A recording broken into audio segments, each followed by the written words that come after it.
Mtazamaji wa Ukaguzi Online TV, basi nitumie nafasi hii kukukaribisha katika kipindi hiki maalum kabisa ambacho kinalenga katika kuangazia masuala ya akiba na uwekezaji. Kwako wewe mtumishi wa Ofisi ya Taifa Ukaguzi, ni muhimu ukawa unapata elimu ya masuala mbalimbali, na mojawapo basi ni swala la namna gani unavyoweza kujipanga na maisha ya baadaye, hasa yale maisha tunayosema ya kustaafu baada ya kuitumikia serikali. Basi kukuletea elimu hiyo kupitia Ukaguzi TV kimekuletea hapa studio wataalamu kutoka benki ya NMB. Wataalamu hawa watakwenda kuzungumzia masuala mbalimbali kuhusiana na masuala ya akiba na uwekezaji, lakini pia tunaye mtaalamu atakayezungumzia masuala ya bima ili uweze kufahamu pia ni namna gani uwekezaji wako unavyoweza kuwa covered au kuwa salama kupitia bima ambazo zinatolewa wakati wa kukopa au bima kama huduma zinazotolewa na benki ya NMB.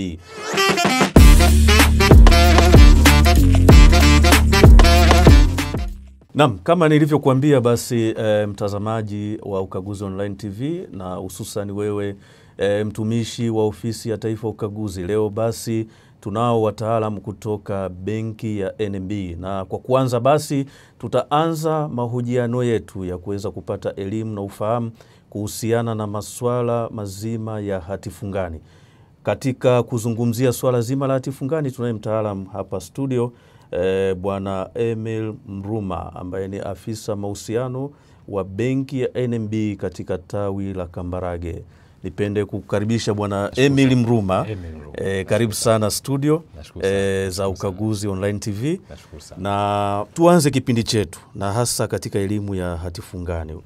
Karibu uanze kwa kutuelezea kwanza kabisa tupate kujua hati fungani ni nini, ilianzishwa kwa minajili ya aina gani, sababu ni zipi hasa, ili tuanzie hapo wakati tukiwa tunajiandaa kupata elimu zaidi. Karibu. Nashukuru sana. Kama ulivyonitambulisha, naitwa Emil Mruma, ni afisa mahusiano kutoka tawi la NMB, tawi letu la Kambarage Dodoma. Nitumie nafasi hii kwanza kuwakaribisha kama ofisi ya mkaguzi, watumishi wote wa ofisi ya mkaguzi kuendelea kutumia huduma ambazo zinatolewa na benki ya NMB, lakini pia kuwakaribisha kwenye matatuzi ambao kama benki ya NMB tunaendelea kuyatoa kwa watumishi, ikiwepo hii ya hati fungani. Kwa hiyo nitumie nafasi hii kuwakaribisha sana, karibuni sana, na benki ya NMB ipo kwa ajili ya kuendelea kutoa masuluhisho pale ambapo tunaona wateja wetu wanahitaji nini, na sisi kama benki huwa tunahakikisha kwamba hiyo huduma tunawapelekea wateja wetu. Na kwa kwanza labda niseme hati fungani ni nini. Hati fungani ni utaratibu ambao unatumiwa na serikali au makampuni binafsi kwa ajili ya kukopa fedha kutoka kwa wananchi, wateja wa ndani, wananchi, kwa ajili ya kusapoti miradi mbalimbali ya serikali au kwenye kampuni binafsi kuongeza mitaji, lakini kwa utaratibu ambao wanakuwa wamekubaliana kwamba huyu mwekezaji ambaye anatoa fedha yake na kuikopesha serikali au kuikopesha kampuni binafsi atakuwa analipwa kwa utaratibu gani. Na tunapoongelea hati fungani ni zile utaratibu ambapo ni mkopo mtu anatoa fedha zake kuikabidhi kama ni serikali, lakini inakuwa ni ya muda mrefu. Kwa hiyo kunakuwa na tayari imejulishwa kabisa mtumishi au huyo mteja kwamba utakuwa unapata kiasi kadhaa kila baada ya miezi 6, then unajua kabisa kwenye uwekezaji wangu huu ambao nimeitoa fedha, ndani ya ule muda wa uwekezaji wangu faida nitakao kuwa nimeipata ni kiasi hichi. Na ni uwekezaji ambao unakuwa hauna, naweza kusema ni risk free. Ndio maana tunawahamasisha sana pia watumishi especially wa ofisi ya mkaguzi watumie fursa hii ambao kama benki ya NMB sasa hivi tumeileta ili waweze kutengeneza uwekezaji wao kupitia hizi hati fungani za serikali. Ni nani hasa ambaye anapaswa kununua hati fungani? Hati fungani inaweza kununuliwa na mtu yoyote, awe na zile sifa, vitambulisho vyake anavyo, lakini pia awe yuko tayari kwa ajili ya huu uwekezaji. Kwa sababu tunapoongelea hati fungani ni kwamba unachagua uwekezaji wa muda mrefu, especially nikiongelea labda kwa upande wa watumishi, especially ofisi ya mkaguzi. Kuna muda tunapoajiriwa hapo tunaanza kujiandaa kustaafu. Yani ile tarehe unaingia kazini ndo tarehe ambayo unaanza kujiandaa kustaafu. Kwa maandalizi ya kustaafu yanaanza pale pale ambapo unapo staafu. Ukiwa kazini kuna cash flow ambazo unakuwa na uhakika nazo tu, mwisho wa mwezi nitapata kiasi kadhaa, unakuwa na uhakika. Lakini kule unapo staafu hayo yanakuwa na mishahara inapungua, unakuwa unapata ile pension. Sasa ni vizuri tuanze kujiandaa kustaafu tangia ile siku tunaoingia kazini. Na hii ndo maana tunaleta haya masuluhisho. Mfano mtu leo anaingia kazini anatarajia atastaafu ndani ya miaka 20 ijayo. Maana yake kuna income ambayo anaipata sasa hivi ambayo angeweza kujibana ajitengenezee assurance ya income miaka 20 ijayo baada ya kuondoka kazini.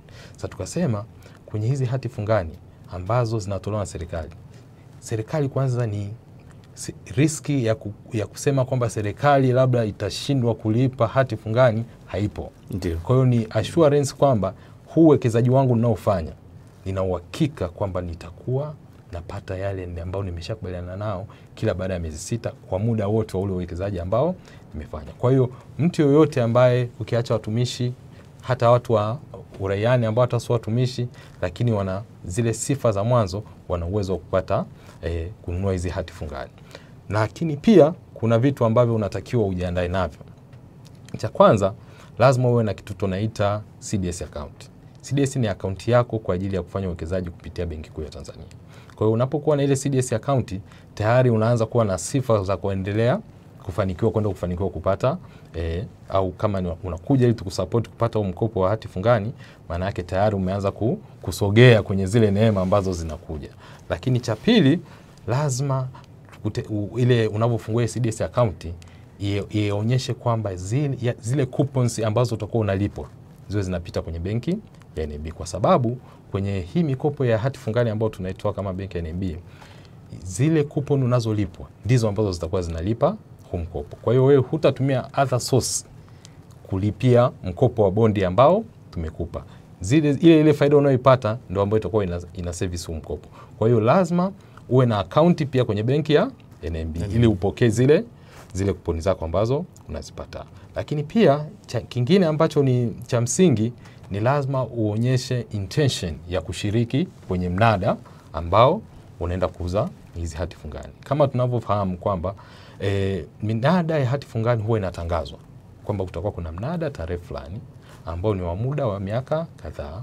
Let's say labda mkopo ni mnada wa miaka 10 au miaka 20.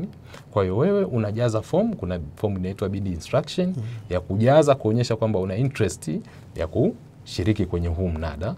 Then benki inakuja sasa inakufanyia analysis kwamba kama unataka kushiriki kwenye huu mnada wa miaka 15 ambao unatoa coupon rate ya kiasi kadhaa, na wewe unataka kuinvest kiasi, labda unahitaji kuinvest milioni 200, unafanyiwa calculation kwamba kwenye huu mkopo, kwenye huu uwekezaji ambao unataka kufanya wa milioni 200, wewe utachangia kiasi gani na benki itakukopesha kiasi gani, ambapo hayo mahesabu yote yakifanyika, zile coupon ndizo ambazo zitakuwa zina service huo mkopo.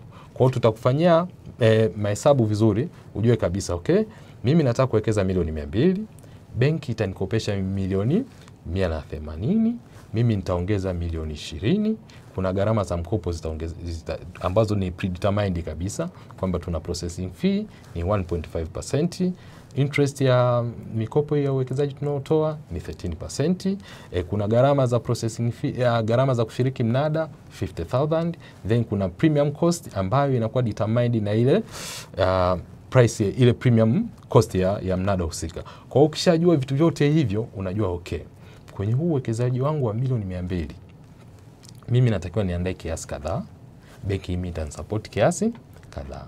Na ukishakamilisha yote na umeshiriki kwenye mnada na bahati nzuri umefanikiwa kupata mnada, umefaulu, maana yake sisi kama benki tunaendelea stage ya pili. Stage ya pili ni kuingiza ile fedha kwenye akaunti yako, then tunai transfer kwenda BOT. Kwa ile process yako kwa ajili ya kununua hiyo bondi husika, hati fungani husika, inakuwa imekamilika. Ndio. Na inapokuwa imekamilika, tunakuwa kuna arrangement ambayo tunasema ni lien creation, kwamba inahamisha ule umiliki, kwamba hii bondi ambayo umeinunua, hii hati fungani ambayo umeinunua, ina interest na benki ya NMB na hizi coupon zitakuwa zinatumika kwa ajili ya kuservice huu mkopo.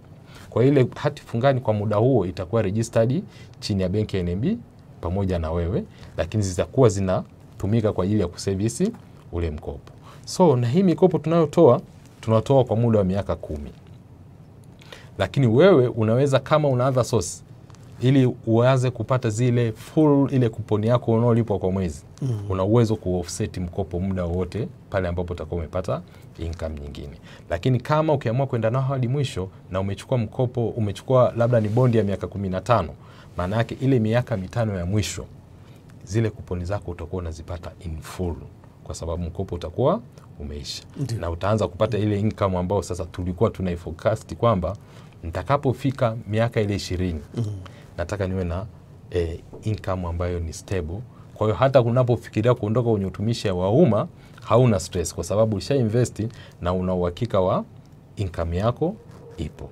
Lakini uzuri pia unapomaliza pale mkopo tunaweza tukakupa mkopo mwingine kupitia hiyo bondi yako. Ndio. Ambao ukakuwezesha tena kununua bondi nyingine. Kwa hiyo unaweza kuwa unaendelea kuzitengeneza zile cash flow zako unaendelea kuziongeza kwa kununua bondi na bondi ili kuhakikisha kwamba ule uhakika wa kupata income kwenye kipindi chote unakuwepo. Kwa hiyo fursa moja inafungua na fursa nyingine nyingi. Ndio. Kuna tofauti gani kati ya hati fungani za serikali na zile za mashirika binafsi? Tupate pia uelewa zaidi hapo. Okay. Tofauti kubwa ya hati fungani za serikali na za binafsi, mimi naweza nikasema labda ni kwenye upande ule wa riski. Kwa sababu kwenye upande wa hati fungani za serikali ni risk free. Possibility ya serikali kwamba ita default ishindwe kulipa haipo. Kwa hiyo unakuwa na uhakika 100% kwamba bondi hati yangu iko safe na itakuwa imelipwa. Na serikali ni mifumo. Na serikali ni mifumo. Sio mtu. Uwezo kusema ametoka mtu hapa. Hapana. Ndio maana inawezekana kuna mtu leo anapata kuponi za bondi ambazo aliweka miaka ya 2000. Leo ni miaka 25. Lakini kwenye mfumo wa serikali yamebadilika mabadiliko mengi. Lakini ile income yake bado iko shwari. Ndio.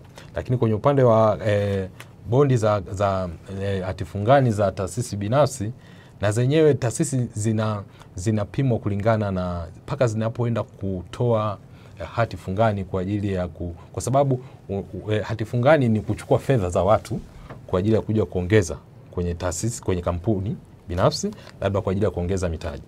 Unaona? So kampuni mpaka inapoenda kuchukua inaamua kutangaza bondi ni kwamba inahitaji ipate support au kuna fedha izichukue kutoka kwa wananchi ije izifanyie kazi iwe inawalipa wao ile faida. Na kampuni nyingi ambazo zinafikia kwenye hatua za kutoa bondi ni kwamba zimeshajipima, zinaonekana kwamba zinajionyesha kwamba ziko financial stable kuforecast miaka 10 ijayo bado nitakuwa kwenye nafasi ya kumlipa huyu hichi tulichokubaliana kwa muda tuliokubaliana. Kwa hiyo kampuni nyingi pia zinakuwa riski yake sio kubwa.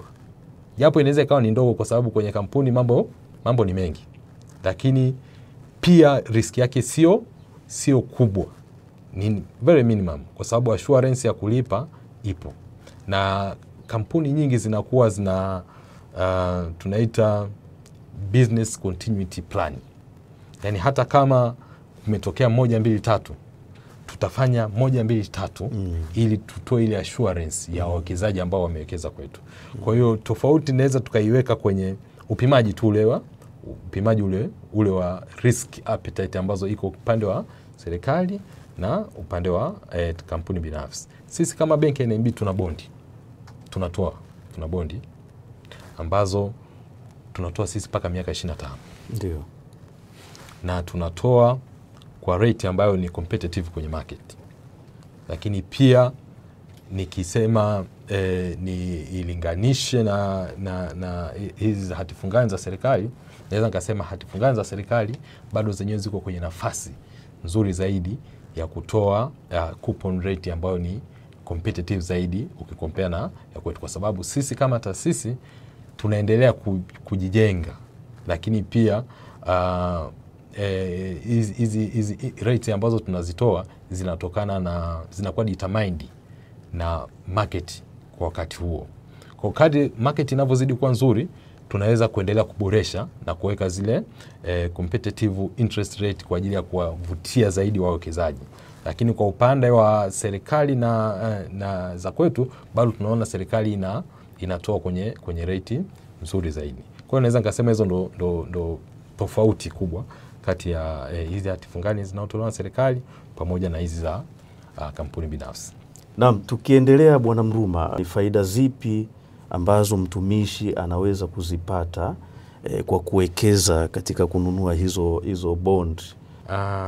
Sisi kama benki, utaratibu wa mtumishi, especially tukiongelea hapa kama ofisi ya mkaguzi, kuifikia hii fursa ya mikopo ya hati fungani imekuwa tumeiweka kwa utaratibu wa rafiki sana. Muda wote anaweza kuipata. Lakini cha msingi ni kufuata ile kalenda. Na uzuri kupitia Benki Kuu huwa wanatoa zile kalenda za minada, inaonyesha kwamba kuna mnada mwezi huu, kuna mnada tarehe hii hapa, ambao huu mnada unaofuata ni wa miaka 10, huu mnada unaofuata ni miaka 20, huu mnada unaofuata ni miaka 15. Ile inamsaidia huyu mwekezaji ambaye anataka kwenda kununua bondi forecast, kuangalia kule mbeleni yeye ana target kupata income kwa muda gani. Leo mtu ana miaka 60, miaka 50 mfano, anajua utaratibu wa kustaafu kwa lazima ni miaka 60. Bondi imetangazwa leo ya miaka 10. Sawa? Ndio. Anaamua kuiwekeza kwenye bondi ya miaka 10. Faida kubwa anayoipata ni nini? Kwanza, anaweza siipate ile income ya zile coupon, asizifaidi sasa hivi. Lakini leo alitoa milioni 20, benki ikamkopesha milioni 180. Miaka 10 ijayo anapostaafu, ukiachilia kile kiunua mgongo chake cha kawaida cha mifuko ya hifadhi, lakini tayari amejitengenezea milioni 200. Tukumbuke bondi inapomachua, ile hati fungani inapomachua, kile alichokichangia na kile benki ilichompa vyote ni vya kwake. Anachukua hata kile alichowekeza pamoja na faida zote ni za kwake. Kwa maana yake tayari amejitengenezea income kwa ajili ya anapotoka, anaondoka akiwa na tabasamu.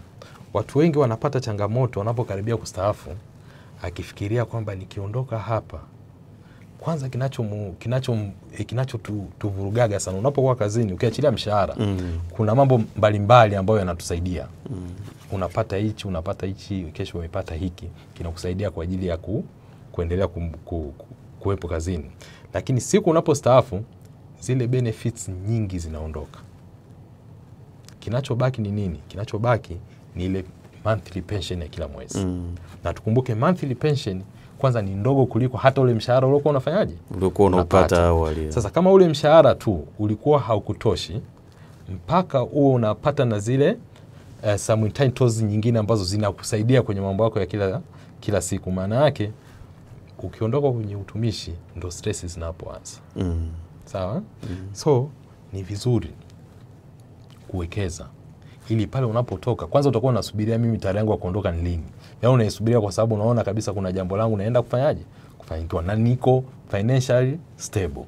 Kwa hiyo ni uwekezaji ambao ni mzuri sana na unakuondolea stress. Hakuna kitu kizuri kama ufanye uwekezaji ambao wewe umelala. Kuna watu wanafanya kazi on your behalf. Wanachosubiri ni kupokea tu ile faida yako. Yaani wewe hamna kinachokuwaza kwamba hela yangu haitarudi. Kwa sababu uliwapa wawekezaji, serikali inafanya mambo mengi. Kwa hiyo uhakika wa zile fedha kurudi upo. Kwa hiyo una relax, unasubiria tarehe yako ya kwenda kupata ile gela. Kwa hiyo ni uwekezaji ambao tunawashauri sana. Ndiyo. Tunawashauri sana. Na kwa uzuri watumishi tuna fursa nyingi. Inawezekana unapata changamoto, labda nitapata wapi hii 20%? Kwa sababu benki itakukopesha 80%, wewe utachangia 20%. Sasa unafikiria hivi hii asilimia 20 naipata wapi? Unaweza ukakopa upitia hata mshahara wako, mkopo wa kawaida wa mtumishi ambao pia benki kama benki NMB tunautoa. Kile unachokipata ukakileta kwenye upande wa uwekezaji, kwa sababu unachofanya ni kutengeneza future income ambayo iko stable. Kwa hiyo ukachukua kwenye mshahara leo ukakopa ili upate ile 20% benki kukopeshe uwe na 100% ya uwekezaji wako kwenye hati fungani. Kuna riski zozote ambazo zinaweza zikatokea hiyo fedha ikapotea, au riski ambazo zinaweza zikasababisha huyu mtumishi asiipate fedha yake? Na labda katika hilo ningependa pia uelezee initial investment ni kiasi gani ambayo mtumishi anatakiwa kuwa nayo? Nikianza na swala la kwanza, riski ambazo zinazoweza kuwepo. Uzuri sisi kama benki, chochote ambacho huwa tunakifanya ambacho kinahusisha mikopo yetu yote waga inakuwa ina bima. Ina bima ya maisha, sawa, ina bima ya ulemavu wa kudumu. Yaani mtu akipata au akiugua akashindwa kuendelea na utumishi wake na mwajiri akathibitisha kwamba kwa hali alionayo huyu hawezi kuendelea na utumishi, maana yake ile bima inaenda kukava ule mkopo aliochukua. Sasa kwenye huu mkopo wetu wa hati fungani tunaita advanced bond financing, tunachofanya huu mkopo tunautoa kwa riba ya 13%. Hii 13% kuna pasenti moja hapo inakava upande wa riski. Na tunaposema riski sasa inaenda kwa upana wake, inakava zile riski zote ambazo zinakuwa associated na huu mkopo. Kwa hiyo kwenye 13% riba ya mkopo ni 12% na 1% inakava hiyo sehemu ya riski. Na hata ikitokea mteja amechukua leo, ndo amefanya uwekezaji wake leo. Tuashumu leo, jana ilikuwa ni mnada. Leo ndo siku ambayo malipo yanatakiwa yafanyike kwenda benki kuu. Ameomba hati fungani ya milioni 500. Benki imemkopesha milioni 400. Yeye kawekeza, kachangia milioni 100. Ikatokea kesho kadondoka, ule mkopo ndo umeishia hapo. Kwa hiyo kitakachofanyika, ile hati fungani ya milioni 500 yote ni mali ya familia, kwa sababu itafuata zile taratibu tu za mirathi za kawaida.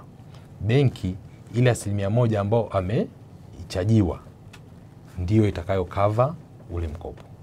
Kwa hiyo mkopo wetu kama mkopo, naweza nikasema umezungukwa, hauna riski ambayo itampa ulakini mteja huyu kutopata ile fedha yake, kwa sababu mazingira yote ya riski zote ambazo zinaweza kutokea zikasababisha changamoto zimekuwa covered na 1% ambayo inakuwa kwenye ile interest ambayo tunaichaji. Kwa hiyo ni mkopo ambao unakuwa uko salama na hauna changamoto yoyote kwenye upande wa assurance ya kupata ile fedha, kwa sababu upande wa riski bima inakuwa imekava huo mkopo. Ndio. Kwenye la pili, initial investment inategemeana na kiasi cha investment au bondi anayotaka kununua. Mfano, mteja ambaye anataka kuwekeza kwa limit ya shilingi milioni 500. Sisi tulichofanya kwenye upande wa mikopo ya advanced bond financing, kwa mtu mmoja tunampa mpaka maximum kiwango cha juu ni milioni 500. Yaani mtu mmoja bondi yake haiwezi kuzidi milioni 500. Kwa hiyo muda wote anaotaka kuinvest, anainvest kwenye cap, yani sili ya milioni 500. Sasa labda ile bondi iliyotangazwa kwa sasa hivi, labda na ile initial deposit alionayo yeye haimfikishi kwenye milioni 500. Labda maximum anaweza kuchukua milioni 300. Maana yake atakuwa bado ana nafasi ya kuja kuutilize ile milioni 200 iliyobaki. Kwa sababu sisi ile bondi yetu haitazidi milioni 500. Kwa hiyo kiasi cha initial deposit kinategemeana na vitu basically ni vitu viwili ambavyo vinaweza kudetermine kwamba anaweza kuchagua initial deposit ikawa kiasi gani. Cha kwanza, yeye ana intention ya kuwekeza kiasi gani, na huo uwekezaji anaotaka kufanya kwa coupon rate ambayo imetangazwa na kiwango cha mkopo ambacho tunapaswa kumpa, ile coupon anaolipwa itatosha kuservice ule mkopo. Kwa hiyo kiasi ambacho atapata kinakuwa determined na coupon ile anaolipwa kwa muda ule, kwa ile miezi 6. Kwa hiyo tukikalculate tunaona kwamba coupon labda kwa mwezi anapata, kwa miezi 6 anapata milioni 20.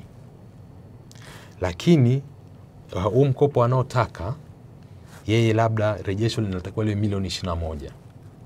Maana yake tutapunguza kiasi kidogo cha mkopo ili rejesho lije litali na ile coupon ambayo analipwa kwa mwezi. Kwa hiyo tukishajua kwamba analipwa kiasi hichi, ile initial deposit ambayo atakuwa anatakiwa kuichangia tutaiona pale. Lakini tukienda kwenye maximum kabisa, kama bondi for instance imetolewa labda ni ya coupon rate ya 15%, maana yake huyu na ni ya muda labda wa miaka 20, huyu tunaweza tukamkopesha maximum milioni 400, yeye akachangia milioni 100. Zile gharama nyingine ambazo zitaongezeka ni processing fee, premium cost. Processing fee tunachaji 1.5%. Processing fee ya mkopo ni process ile ya kubidi mkopo, kubidi bondi waga inachajiwa 50,000. Lakini pia ile premium cost huwa inakuwa determined na market, lakini mara nyingi inacheza 100 mpaka 105. So kwa mfano kwa mnada wa karibuni niliona ilita mpaka 102, 103. Kwa hiyo ile pale ndio determine pia cost ambayo anatakiwa ailipie ya ile bondi ambayo anataka kuinunua. Kwa hiyo zile gharama tunaziona kabisa mwanzoni. Anajua kabisa okay, kwa gharama hizi hapa mimi niko tayari. Kwa hiyo ana deposit hicho kiasi kwenye akaunti yake, then tunakihold pale, tunaendelea na process sasa ya bondi. Tukifanikiwa kwenye mnada, sisi tunachofanya ni kuingiza ile pesa, tunailipa, tayari uwekezaji wake unakuwa umekamilika. Bondi inaanza, anakuwa ni mwekezaji tayari kwa kiwango hicho ambacho anakuwa tayari amepata hiyo hati fungani. Ndivyo tunavyofanya. Na process iko very smooth. Umeshafungua, una CDS account yako, umejaza ile bid instruction, na uzuri ile bid yenyewe unasubmit kwetu benki, wenyewe tunakusaidia kuipeleka kwenye upande wa kufanya bidding. Umesha deposit ile initial deposit, wewe unachokaa umeshajaza fomu ya maombi, application form ambayo tunazo. Unachokaa ni kusubiria. Hivi vitu vingine vyote benki itakusaidia kufanya on your behalf. Tutamlipa na kutransfer kwenda BOT, process itakuwa imeishia hapo, utakuwa unaanza kupokea zile coupon ambazo sasa kwa wakati huo kama umechukua ile ni 100%, maana yake ile coupon yote itakuwa inalipa ule mkopo. Lakini kama ulipata bondi ya 15%, lakini sisi tunakuchaji 13%, maana yake kuna 2% imebaki pale, itakuwa kama ni income yako, unaanza kula sehemu ya uwekezaji wako wakati wote mpaka mkopo utakapokuwa umeisha. Ndio. Asante sana Bwana Mruma. Mtazamaji, basi nimkaribishe Bwana Mruma, labda kama una kitu kingine chochote ambacho ungependa kumweleza mtazamaji. Ningeanza na vijana ambao wanaajiriwa sasa. Huu ni muda sahihi wa kuanza kufanya uwekezaji. Kwa sisi ambao ndo tunaingia kazini leo, tuna nafasi nzuri sana ya kutumia hii hati fungani kujitengenezea maisha yetu ya baadaye baada ya kutoka kwenye utumishi wa umma. Tuna fursa ambazo zipo benki inazitoa. Tuna mikopo ambayo tunaitoa kwa watumishi ambao hata kama bado hawajathibitishwa kazini. Tunatoa mikopo ya paka milioni 10 kwa mwaka mmoja kwa yule ambaye hajathibitishwa kazini. Kwa hiyo maana yake anaweza akakopa, then tukamkopesha mkopo wa bondi, advance bond financing. Akanunua bondi yake ya milioni 100 leo. Kwa hiyo maana yake tayari ameingia, lakini tayari ana hiyo culture ya kuanza kufanya investment.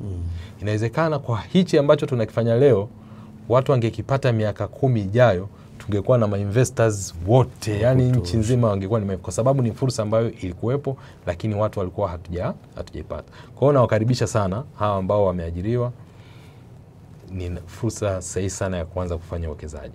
Lakini pia kwa watumishi ambao wapo kiacha wapya, na wakaribisha sana kuja kutumia hii fursa ambayo benki ya NMB tumeileta.